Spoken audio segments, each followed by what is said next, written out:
ఇప్పుడు మర్చిపోయింది మీకు ఒక విషయం తెలుసా? ఇప్పుడు అప్పుడు అరగొండ బ్రహ్మానందం ఇప్పుడు అందరికి ప్యాషన్.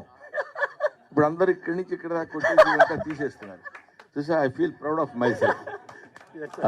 అదే అదే నన్ను ఇప్పటికీ ఫాలో అవుతున్నారు. ఫాలో అయ్యారు సార్.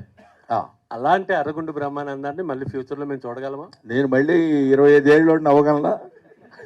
ఎలా అవుతాం సార్? అంటే క్యారెక్టర్ ఇస్తే మనం చేయడానికి ఏం అభ్యంతరం లేదండి. Beautiful character. నాకు ఒక డ్రీమ్ ప్రాజెక్ట్ ఒకటి ఉంది. ఏంటంటే 3 క్యారెక్టర్స్ చేయాలని. తాత, తండ్రి, మనవడు, 3 క్యారెక్టర్స్ నేనే చేయాలని.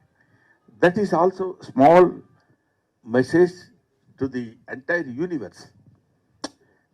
మెంటల్ రిటార్టెడ్ బాయ్స్, మన తెలుగులో దివ్యాంగులు అంటారు. వాడు, వాళ్ళ ఫాదరు, వాళ్ళ తాత, వీళ్ళ ముగ్గురు ఏ ఏ కండిషన్స్లో ఎలా యాక్ట్ చేశారు అనేది చాలా తక్కువ బడ్జెట్లో ఎక్కువ పెర్ఫార్మెన్స్తో చేయాలనే ఒక డ్రీమ్ ప్రాజెక్ట్ ఉంది. అది చేయాల్సి వచ్చినప్పుడు బహుశా మీరు అన్నట్టు అరగుండు క్యారెక్టర్ లాంటిది ఒకటి చేయాల్సి వస్తుందేమో. అది మీరు గుర్తు చేశారు కాబట్టి చెప్తాను.